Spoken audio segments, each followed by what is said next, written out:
Good morning and welcome to the San Diego Public Library. I am Misty Jones, the city librarian, and I am thrilled to be here today to announce the first folio arriving in San Diego. The San Diego Public Library and the Old Globe partnered together. We had an idea about a year and a half ago to work together to bring something so unique and such a rare opportunity to the citizens of San Diego. And I can say that it has finally arrived, and William Shakespeare's first folio will be here from June the 4th until July 7th for all of the public to come and see. Shakespeare's first folio is a book that was compiled of 36 of Shakespeare's plays, 18 of them that had never been printed before. And it was published just 7 years after Shakespeare's death 400 years ago. And just to give you an idea of the significance of this folio, you think of the 18 that had never been printed before, and some of those include Macbeth, Much Ado About Nothing, Gentleman of Verona. And for me to think that if this had not been published and we had never been exposed to what is my favorite play, Macbeth, is just phenomenal. So this is a dream come true and such an experience for us. Like I said, it's the relationship with the Old Globe and the teamwork from several of our different partners that have really brought this opportunity to San Diego.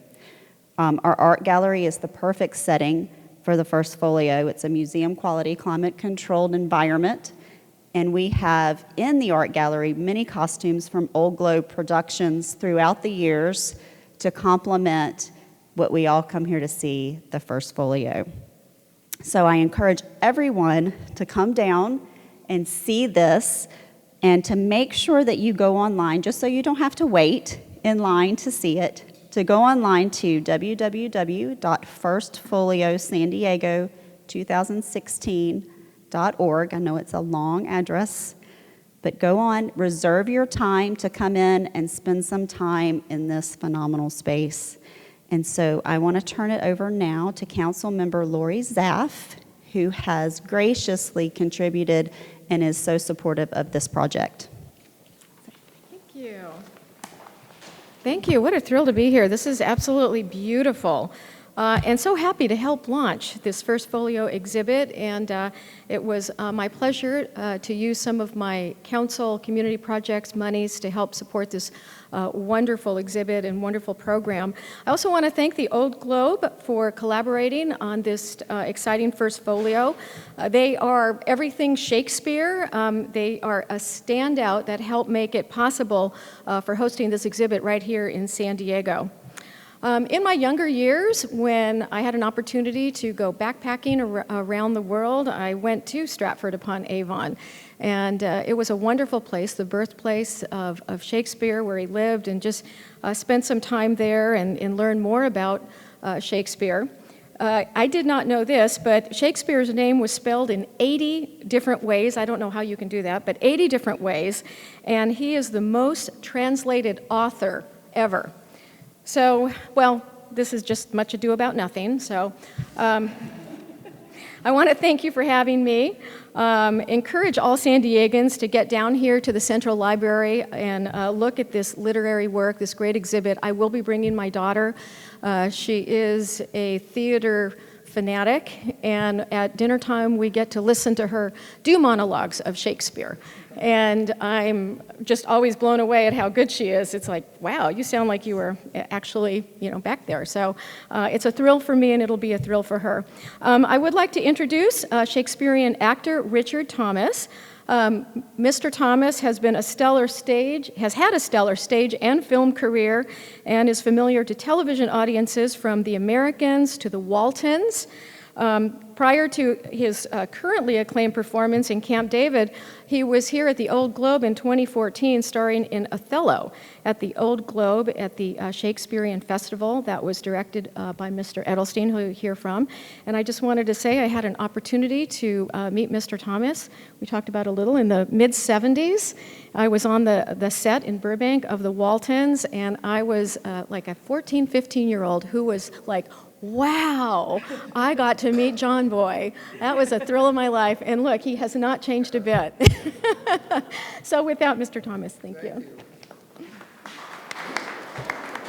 Thanks very much. I wish I could say I was 14 or 15 at the time, but I wasn't.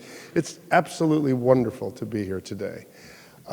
This is a very, very special event that's happening over the next month. I'm a lucky actor in many, many ways, but one of the ways in which I count myself luckiest is that I've had a long relationship with Shakespeare as an actor. I count myself doubly blessed to have played some of these great parts, and it's not only a career-enriching experience to play Shakespeare, it's a life-enhancing experience. And I've had this experience with him many, many, many times over the years. First, when I was 13 years old, actually, at the old Stratford, Connecticut Shakespeare Festival. I think it was, yeah, I was 13. I played the young Prince of Wales in Richard III, which I played, and I played his brother a couple of years later in the park, and that sort of launched me. And I knew the first time I embodied, even though it was a small Shakespeare role, that this was a relationship I wanted to have for the rest of my life, and I've been very fortunate to be able to do that.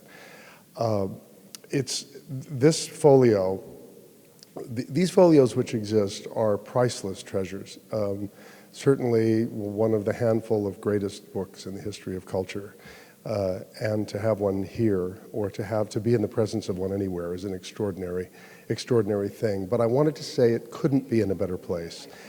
There's no more appropriate place in the United States for a Shakespeare folio to reside than in the proximity of the Globe Theater in Balboa Park, which is 81 years young, I believe, in terms of producing Shakespeare in America, with wonderful actors, if I do say so myself, wonderful directors, beautiful productions.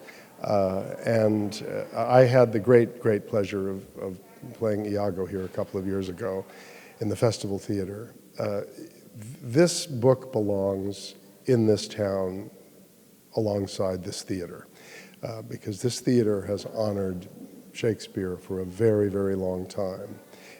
It's one of the great Shakespeare theaters in the world, not just in the country.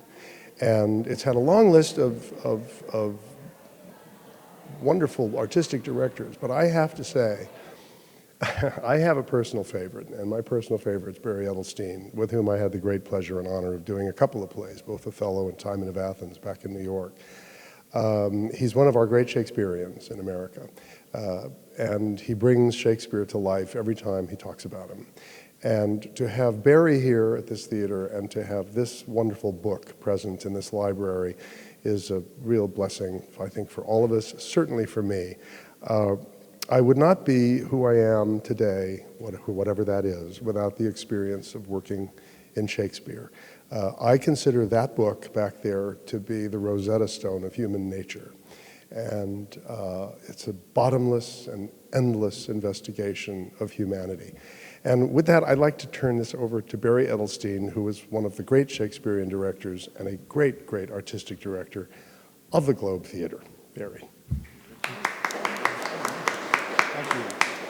Good afternoon, everyone. Thank you for that extraordinary introduction, and I'm so pleased to be on this panel with these wonderful and distinguished people. There are a number of stories that are coming together in this room right now. The first story is that of that book back there, a book printed in 1623 that gave the world William Shakespeare. As Misty said, 18 plays that had not been printed during Shakespeare's lifetime are printed for the first time in that volume. Without the first folio, we would not know that all the world's a stage and all the men and women merely players. Without the first folio, we would not know that we are such stuff as dreams are made on, and our little life is rounded with a sleep. Without the first folio, we might have friends. We could go to Italy and meet some Romans. We could come home to our countrymen, but none of them would lend us their ears. So much of our language, our culture, the stories we tell, not just on stage, but now increasingly on television, are inspired by the material in the pages of that book. To stand inches from it, and the book is open to a page from Hamlet on which you will see the speech, to be or not to be, that is the question. To stand just inches from those pages that have survived 400 years and that have changed the nature of world culture is an extraordinary honor. For me, a Shakespeare geek, it's a spiritual experience to be next to those pages. And I cannot commend the experience enough to my fellow citizens. It is a great stroke of luck that for the next month people can come into this beautiful room and have a moment with this document that has enriched our culture so enormously. The second story about this book being here is about the collaboration among San Diego institutions that has made this happen. As Misty said, it began with a conversation between the Old Globe and the San Diego Public Library. It later enlisted all 3 local universities, the San Diego Commission for Arts and Culture, and our friends at KPBS. This is a citywide collaboration. And for the next month, all of these organizations are going to be presenting a staggering range of programming. At the Globe, we're going to be giving, of course, our performances. And by the way, Misty, Macbeth is in our season, your favorite play. You're in luck. I'm going to hold 2 on the aisle for you, okay? And Love's Labor's Lost later this summer. Saturday night, we're going to kick off this month with a huge event on our festival stage in which a number of prominent performers from around the country and major Shakespeareans are going to be coming together to think about and talk about the idea of Shakespeare in America and the history that this writer has had specifically in American culture. And then there are going to be performances, panel discussions, academic inquiries, stuff put together by students on the 3 campuses, film screenings, just an amazing bounty of programming. So that collaboration, I'm not sure whether or not it's unprecedented in our city, but it certainly is an extraordinary thing, and I think augurs well for future collaborations that bring astonishing things to San Diego. And the third part of the story is San Diego as a great American Shakespeare city. I'm humbled and flattered by Richard's kind words, but if you look around this room, you see evidence of 8 decades of Shakespeare activity at the Old Globe. Behind me is an etching from the 17th century of Shakespeare's London, in which Shakespeare's Globe is featured prominently, and on the other end of the room is a photograph of our Globe. And what you see is a conversation across time between London, when Shakespeare was active, and San Diego today. What a miracle and a marvel it is that this place so far away from where Shakespeare wrote, so far away geographically, so far away in time, so far away in culture, is a hub of activity surrounding these plays. We have pulled together a beautiful exhibit of costumes, props, photographs, newspaper articles, programs, advertising that really testify to the Old Globe as one of the great Shakespeare institutions, not just in the state of California, not just in America, but in the world. And this exhibit and this Folio month is an opportunity for us to remind people who live in San Diego that they live in one of the great Shakespeare towns on the face of the planet. It's an honor to be part of it. I want to thank my partners. I want to thank everybody here who's come this morning. I urge you to go check out the first Folio, and I welcome you to the month of events that we're going to have with us. Thank you very much.